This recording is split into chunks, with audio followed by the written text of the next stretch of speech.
terkait mosi tidak percaya dari pemilik lahan mangan terhadap pemberian izin rekomendasi kepada PT Satwa Lestari Permai dalam melakukan penambangan mangan di Nusa Tenggara Timur, khususnya Kabupaten Kupang dan daerah lainnya. Kepala Dinas Energi dan Sumber Daya Mineral Provinsi Nusa Tenggara Timur, Jusuf Aadu, SEMT membantah hal tersebut, dan membenarkan bahwa PT Satwa Lestari Permai telah mendapatkan izin rekomendasi penambangan mangan dari Gubernur NTT, Victor Bungtilu Laiskodat.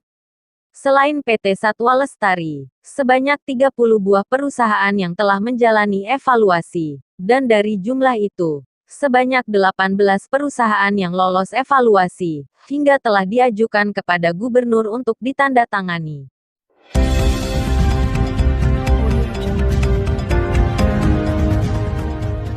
Saya mau sampaikan bahwa PT Satwa Lestari Permai adalah pemegang IP yang sah, artinya bahwa izin usaha pertambangan itu masih berlaku. Bahwa apakah dia memang sudah mendapat izin? Ya benar. Ya.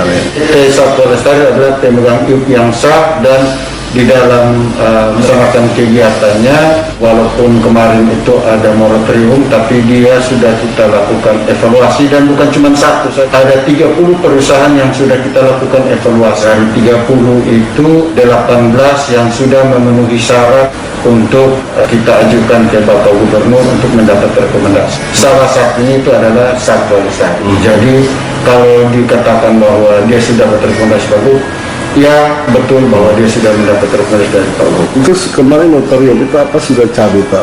Moratorium kemarin itu masih kita lanjut dengan moratorium tahap kedua. Moratorium itu untuk kita tidak menerbitkan izin baru. Jadi moratorium ini adalah kita menata kembali izin-izin yang sudah ada. Oh iya. Jadi izin-izin yang sudah ada itu harus datang untuk kita lakukan evaluasi. Baik itu evaluasi ekonominya, ekonomi keuangannya, evaluasi tekniknya, administrasinya, dan lingkungannya.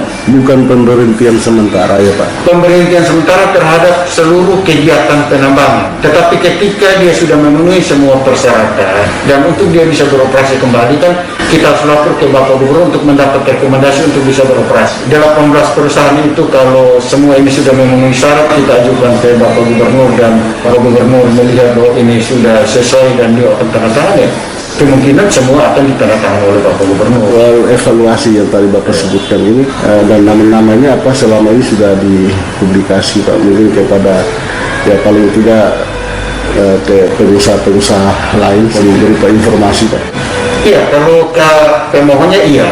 Saya pikir nama yang ada itu mereka yang sudah datang evaluasi pasti mereka tahu sudah sampai tahap mana. Karena setiap tahapan akan kami sampaikan ke mereka.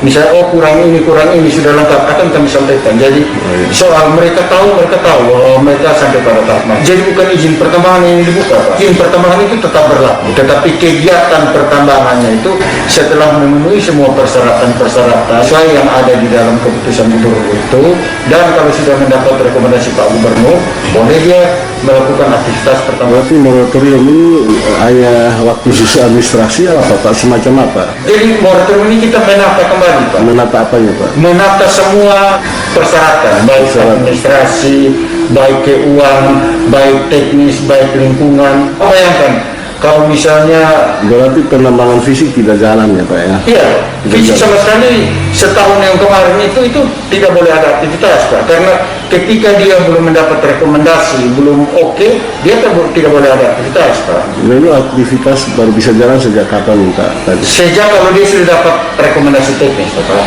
Oh gitu ya? Iya, kalau sudah dapat rekomendasi dia sudah boleh aktivitas Pak. Yang mana yang dilarang Pak? Kan ada daerah-daerah yang antara kabupaten Kupang ada beberapa kabupaten kita waktu itu dia melarang tidak boleh ada pertambangan. Kan waktu itu kewenangan masih ada di dia Pak. Kan kewenangan ini kan sudah sesuai Undang-Undang 23 kan ada di Gubernur. Dan saya pikir kalau Pak Bupati yang dulu misalnya melarang tidak boleh ada aktivitas tambang itu mungkin di lokasi yang tidak ada izin. Karena izin yang sekarang pun ini semua ditandatangani para bupati. Terus di mana yang dilarang kalau Bupati sendiri tanda tangan? Mereka itu di lokasi-lokasi mana saja pertambangan? Ya kan ada begini banyak, bahkan saya tidak hafal. Misalnya tadi yang ada yang di Kabupaten Kupang, ada di lokasi Tatari, ada yang di Buraen, di TTS misalnya SME, Welindo. banyak Pak. Jadi kalau untuk lokasi persis kan saya mesti buka satu persatu, itu ada sekian banyak ratus iup itu kan saya tidak